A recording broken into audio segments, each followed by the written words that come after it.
पांचवा पाठ देखिए, सुभाषित ये है। 4 श्लोक हमको आज पढ़ने हैं। पहले के 6 हम पढ़ चुके हैं 2 दिनों में।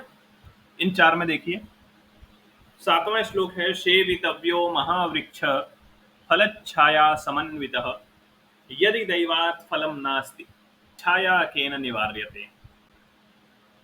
हम लोगों से कहा जाता है कि जो हमारे बड़े हैं, जो हमसे ज्ञान में अधिक हैं, जो हमसे वृद्ध हैं, उनकी सेवा करनी चाहिए, उनसे कुछ सीखने को मिलेगा। तो कई बार हम सोचते हैं अरे इतने वृद्ध हैं तो क्या सिखाएंगे, इनके ज़माने और हमारे ज़माने में बहुत अंतर है। या कई बार ऐसी भी भावना आती है कि उन लोग जब पता होता है कि कोई पहले के ज़माने में लोग 12th एंड 10th पास होते थे, ग्रेजुएशन, अरे ये तो इतना ही पढ़े हैं, 10th ही तो पास हैं, हम भी तो 10th में ही पढ़ रहे हैं। भले ही वो कुछ ज्ञान आपको किताबी ज्ञान दें न दें, लेकिन व्यवहारिक ज्ञान बहुत दे देते हैं, और वो व्यवहारिक ज्ञान हमको किताबों में नहीं मिलता है। ऐसे ही एक यह सूक्ति लिखी हुई है, सेवितव्य, चाहिए अर्थ में तबियत प्रत्यय आता है। सेव धातु है, सेव धातु का अर्थ होता है सेवा करना। पढ़ा था ना, सेवते सेवेते सेवंते। तो सेव धातु का अर्थ होता है सेवा करना।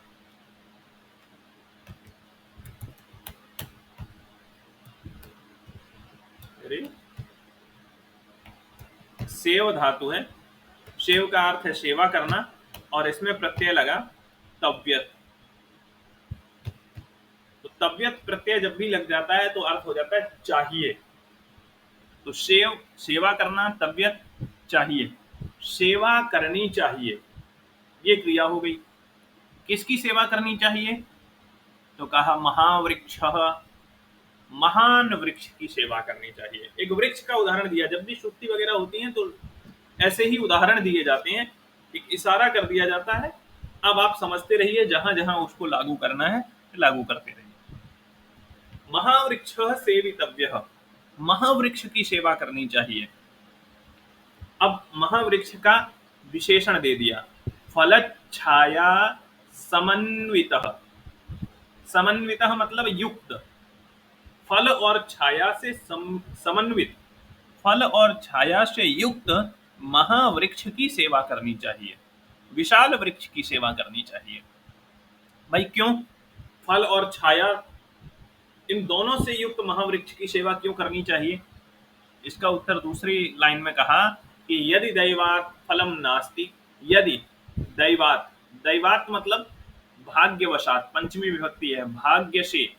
ये दैव मतलब देवता वाला देव नहीं है। दैव जहां 2 मात्राएं लग जाती हैं वो भाग्य के अर्थ में आ जाता है। दैवात, यदि दैवात फलम नास्ति, यदि भाग्य से फल नहीं आते हैं। भाई पहले तो ऐसे महावृक्ष की सेवा करो जो फल और छाया दोनों देता हो। यदि भाग्यवश उसमें फल नहीं भी आते हैं तो छाया के निवार्यते, तो छाया कौन हटा सकता है? निवार्यते हटाना, निवारण करना, हटा लेना। तो अगर महावृक्ष की सेवा करनी चाहिए, ऐसे महावृक्ष की सेवा करनी चाहिए जो फल और छाया से समन्वित हो, फल और छाया से युक्त हो। कहा कि यदि देवात फलम नास्ति, अगर दैववश, अगर भाग्यवश उसमें फल नहीं आते हैं तो छाया केन निवार्यते, छाया किसने हटा ली? छाया कौन हटा सकता है? उस छाया को कौन रोक सकता है? कितना भी भाग्य खराब हो, फल नहीं आएंगे वृक्ष में, लेकिन छाया तो मिलेगी ही। सूखा हुआ वृक्ष भी कुछ ना कुछ देता ही है। तो ये चलिए आगे देखिए अगला श्लोक, अमंत्रम अक्षरम नास्ति, नास्ति मूलम अनौषधम। यहां से हम क्या नाम पद विन्यास करेंगे तो अमंत्रम अक्षरम, म हलंत है और अक्षरम का आ मिल गया तो पूरा बन गया अमंत्रम अक्षरम नास्ति, और नास्ति मूलम अनौषधम, अयोग्यः पुरुषः नास्ति योजकः तत्र दुर्लभः। 3 चीजें उदाहरण में दे दी हैं। कहा अमंत्रम अक्षरम नास्ति, कोई भी अक्षर ऐसा नहीं है जो मंत्र न हो, यानी प्रत्येक अक्षर मंत्र की शक्ति रखता है। प्रत्येक अक्षर से मंत्र बनता है, एक एक अक्षर मंत्र की तरह काम करता है। अमंत्रम अक्षरम नास्ति, बोले कोई भी अक्षर ऐसा नहीं है जो मंत्र न हो। अमंत्रम, मंत्र न हो, अक्षरम नास्ति, ऐसा अक्षर नहीं है। और फिर कह दिया नास्ति, नहीं है, मूलम अनौषधम, कोई ऐसी मूल, कोई ऐसी वृक्ष की जड़ नहीं है जो औषध ना हो, अनौषधम।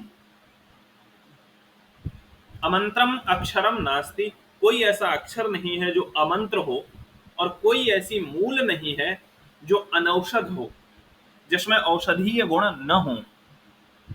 और ऐसे ही कहा अयोग्य पुरुषः नास्ति, कोई भी पुरुष अयोग्य नहीं होता है।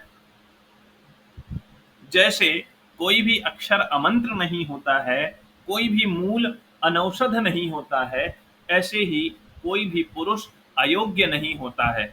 बस कमी किसकी है? बोले योजकः तत्र दुर्लभः, बस उनको सही योजक नहीं मिलते हैं।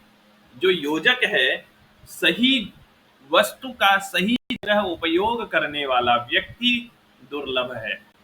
भाई किस वस्तु का कहाँ उपयोग होगा ये जानने वाले नहीं मिलते हैं, इसको योजक नहीं मिलते हैं, और वही दुर्लभ है। और हम कहने लगते हैं कि नहीं, इसमें तो कोई शक्ति नहीं है, इसका कोई फायदा नहीं है। अमंत्रम अक्षरम नास्ति, कोई अक्षर ऐसा नहीं है जो अमंत्र हो, बस अक्षरों को मिलाकर मंत्र बनाने वाला मिलना दुर्लभ हो जाता है। मूलम अनौषधम नास्ति, कोई मूल औषध न हो ऐसी नहीं है, बस उनको जानता नहीं है कोई, और अगर जानते हैं तो रोग के समय उसको पहचानने वाला नहीं मिलता है। अयोग्य पुरुषः नास्ति, कोई पुरुष अयोग्य नहीं है, सब किसी न किसी काम के लायक हैं। बस ये है कि कोई व्यक्ति किसी काम को नहीं कर सकता है, हमने घोषित कर दिया कि वह अयोग्य है। भाई दूसरा काम, उसकी क्षमता दूसरी जगह है, कहीं वो करेगा। किसी को संस्कृत विषय बहुत अच्छा लगता है तो मैथ्स बिल्कुल समझ में नहीं आएगा, या इंग्लिश उसको समझ में नहीं आ रही है तो लोग कह देते हैं अरे इसको तो बिल्कुल इंग्लिश नहीं आती, इसको बिल्कुल मैथ्स नहीं आती, इसको बिल्कुल साइंस समझ में नहीं आती, बिल्कुल मूर्ख है, गधा है। भाई उसको दूसरा विषय अच्छा लग रहा है। कोई ऐसा भी हो सकता है कि जिसको संस्कृत समझ में नहीं आता हो, मैथ्स और साइंस में एकदम अपनी क्लास का हीरो हो। तो कोई पुरुष अयोग्य नहीं होता है, अगर एक क्षेत्र में उसकी कोई कमी है तो दूसरे क्षेत्र में वो पारंगत होगा। समझ में आ गया ये भी ना? हाँ। चलो अच्छी बात, आगे देखिए।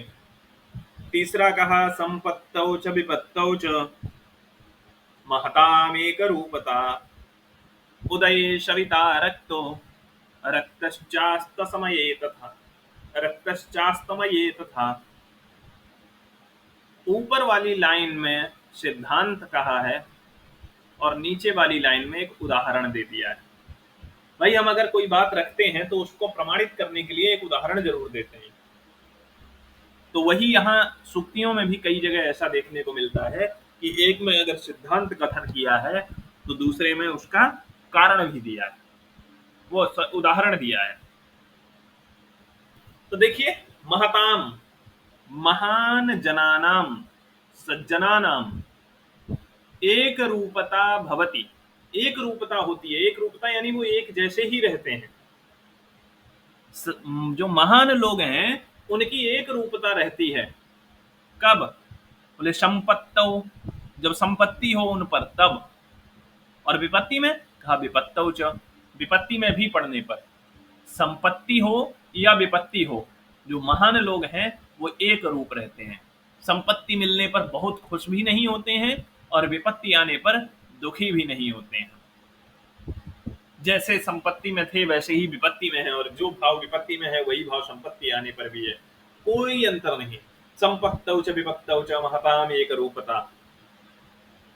जो महान लोग हैं उनकी संपत्ति और विपत्ति दोनों में एक रूपता दिखाई देती है, वो एक जैसे रहते हैं हमेशा। समझ में आ गई लाइन?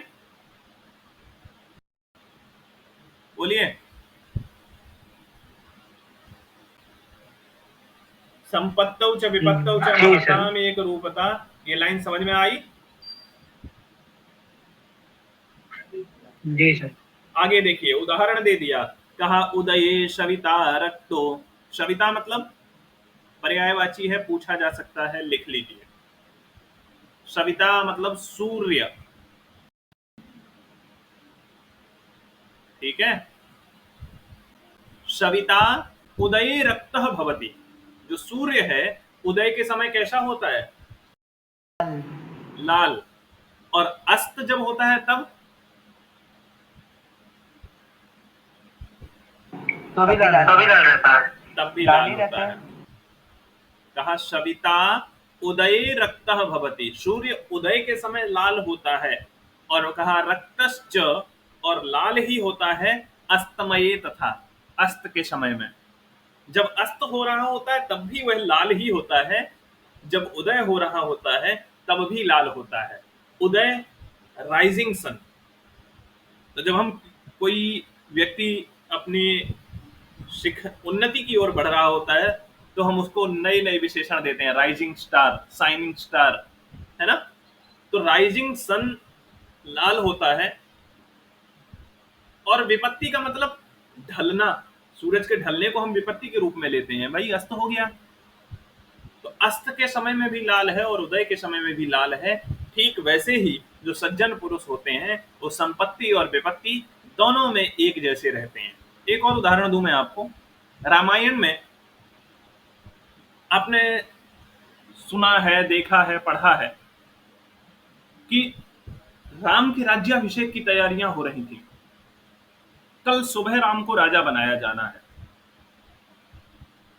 कहीं आपने ऐसा वर्णन पढ़ा कि राम खुशी से उछल रहे थे, या उन्होंने खुशी से, अतिशय खुशी के कारण कोई ऐसा काम किया जिससे उनका पता चल रहा हो कि नहीं ये बहुत खुश हैं कि हाँ कल हम राजा बन जाएंगे, पूरी अयोध्या हमारी होगी? कोई एक वर्णन आपने सुना हो, पढ़ा हो, देखा हो? कहीं कोई ऐसा वर्णन आपको नहीं मिलेगा। अच्छा ठीक है, चलिए, हो सकता है खुशी छिपाने का उनमें हुनर हो। जिस दिन राज्याभिषेक होना था सुबह, पूरा नगर तैयार है, पूरे लोग उत्सुक हैं कि आज हमारे राम राजा बनेंगे, और रात भर में निर्णय बदल गया। सुबह सुबह सुनने को मिलता है कि नहीं, तुमको राज्य मिलना तो छोड़िए, राजा बनना तो छोड़िए, राज्य में रहना भी नहीं है आपको, अभी तत्काल राजसी वेश छोड़ करके वन को निकल जाइए। भाई कल रात तक जिसके राजा बनने के लिए पूरी अयोध्या उत्साहित थी, पूरी अयोध्या सजाई जा रही थी, सुबह सुबह ऐसा निर्णय सुना दिया गया कि आपको राजा बनाना तो दूर, आप राज्य में भी नहीं रह सकते हैं। 14 वर्षों के लिए आपको राज्य से निकाल दिया गया, वन में भेज दिया गया। क्या उस समय राम दुखी थे? चेहरे पर मायूसी, आंखों में आंसू, माता को कुछ कहा, पिता को कुछ कहा? कहीं किसी ने ऐसा वर्णन पढ़ा हो, सुना हो तो बताइए। बल्कि वो बड़े प्रसन्न भी थे कि चलिए ठीक है, मेरे छोटे भाई को राज्य मिल गया, मुझे इससे अच्छा कुछ और नहीं लग रहा है। पिता ने मुझे जंगल का राजा बना दिया, मेरे छोटे भाई को राज्य मिला, ये मेरे लिए बड़ी खुशी की बात है। तो राज्य मिलने पर भी खुश नहीं थे, वन जाने में भी दुखी नहीं है। एक रूपता है, और इसीलिए आज हम उन्हें महान लोगों में गिनते हैं, भगवान मानते हैं। नहीं तो राम जी ने पूरे जीवन में कोई ऐसा कार्य नहीं किया जिससे यह साबित हो कि हाँ वो भगवान थे। कृष्ण जी ने जरूर कहा है, अहम वैश्वानरो भूत्वा, मैं वैश्वानर हूं, मैं भगवान हूं, मैं ईश्वर हूं। लेकिन राम जी ने कहीं ऐसा नहीं किया, और ना ही कोई ऐसा कर्म किया जिससे प्रतीत हो कि उनके पास दिव्य शक्तियां भी थी। तो इसीलिए हम उनको आदर्श पुरुष मानते हैं, पुरुषोत्तम कहते हैं। कि कितने भी संपत्ति थी, चक्रवर्ती राजा बनने जा रहे थे, कोई खुशी नहीं। जंगल, वनवास मिला, राज्य से निकाल दिए गए, कोई दुख नहीं। लास्ट वाला और समझ में आएगा, देखिए बिल्कुल सरल है। चलिए अगला श्लोक है 10वां। विचित्रे खलु संसारे नास्ति किंचिन निरर्थकम, अश्वश्चेद धावने वीरः भारस्य वहने खरः। तो देखिए किंचित लिखा है, थोड़ा सा अलग अलग कर दें।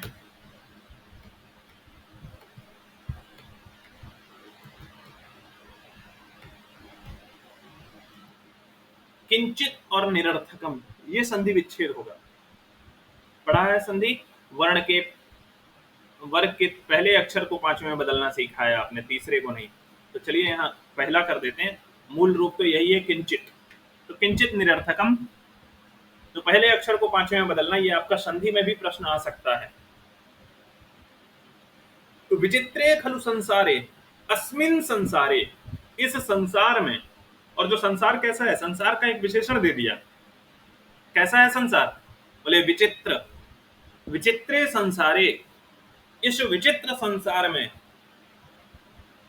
किंचित, कुछ भी, निरर्थकम नास्ति, निरर्थक नहीं है। विचित्रे संसारे, इस विचित्र संसार में किंचित निरर्थकम नास्ति, कुछ भी निरर्थक नहीं है। और खलु विशेषण आता है निश्चय के लिए। निश्चयेन, निश्चय से ही, निश्चय, निश्चित रूप से इस विचित्र संसार में कुछ भी निरर्थक नहीं है। यानी सबका कोई ना कोई अर्थ है, सबका कोई ना कोई प्रयोजन है, सब किसी न किसी के लायक हैं, कोई भी नालायक नहीं है। तो अगर कोई अपने आप को मानता हो कि नहीं मैं तो किसी काम का नहीं हूं, मैं अपने आप को धरती पे बोझ मानता हूं, तो ऐसा मानना बंद कर दें। आप बहुत लायक हैं और किसी न किसी लायक हैं। हो सकता है एक कार्य आप न कर पा रहे हो तो दूसरा कर लेंगे। देखिए एक उदाहरण दिया, बहुत अच्छा है। कहा अश्व चेत धावने वीर, जो अश्व है वो धावन में वीर है। वीर मतलब अपने आप में योग्य, उसके मुकाबले दूसरा उस क्षेत्र में कोई है ही नहीं। अश्वश्चेत धावने वीर, दौड़ने में वीर कौन है? अश्व। और भारस्य वहने खरः, तो बोले कि गधा कहाँ है? बोले गधा भारस्य वहने, भार ढोने के काम में आता है। खरः मतलब गर्दभः। तो अगर घोड़ा दौड़ने में वीर है तो गधा भार ढोने में वीर है। अब घोड़े को देख करके गधा सोचता रहे, अरे मैं तो दौड़ ही नहीं सकता हूं, मेरा तो जीवन ही निरर्थक है, तो उसको ये श्लोक पढ़ा दो कि विचित्रे खलु संसारे नास्ति किंचित निरर्थकम, इस विचित्र संसार में निश्चय ही कुछ भी निरर्थक नहीं है। अब घोड़ा सोचता रहे कि मैं बहुत शक्तिशाली हूं, मैं बहुत बलशाली होने का घमंड करता हूं, लेकिन मैं बोझा नहीं ढो सकता हूं, मैं अपने मालिक का वजन नहीं ढो सकता हूं, उनका सामान नहीं ले जा सकता हूं कुछ भी। तो भाई तुम दौड़ने में वीर हो, तुम मालिक को ही ले जाते हो। तो सबकी अपनी अपनी महत्ता है, सबका अपना अपना क्षेत्र है। तो विचित्रे संसारे, अस्मिन संसारे, अस्मिन विचित्रे संसारे किंचित निरर्थकम नास्ति, कुछ भी निरर्थक नहीं है। अश्वः चेत धावने वीरः, खरः भारस्य वहने वीरः अस्ति। घोड़ा दौड़ने में तेज होता है तो गधा भार के ढोने में वीर होता है। ऐसा ही यहां तक कहा गया है। ये हमें लगता है आपको सारे 10 श्लोक समझ में आ गए होंगे, कोई दिक्कत नहीं होनी चाहिए। देखिए इसका शायद अन्वय भी कहीं लिखा होगा, नीचे दिया है कि नहीं।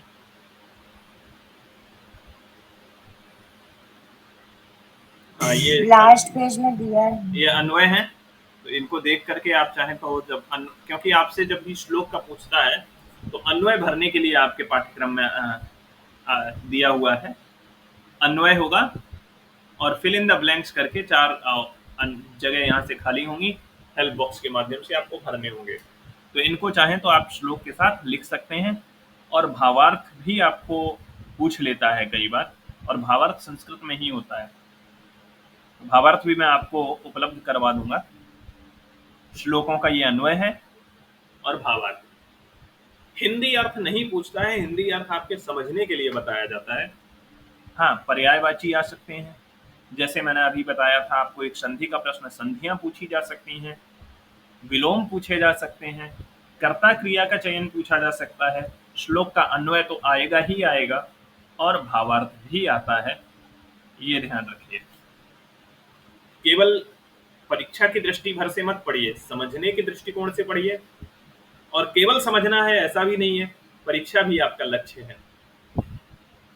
तो ये 10 श्लोक हैं, 10 का अन्वय यहाँ भी लिखा हुआ है, तो इनका अन्वय आप लिख लेंगे। और अगर कोई कठिनाई है, दिक्कत है, मुझसे पूछ लीजिएगा।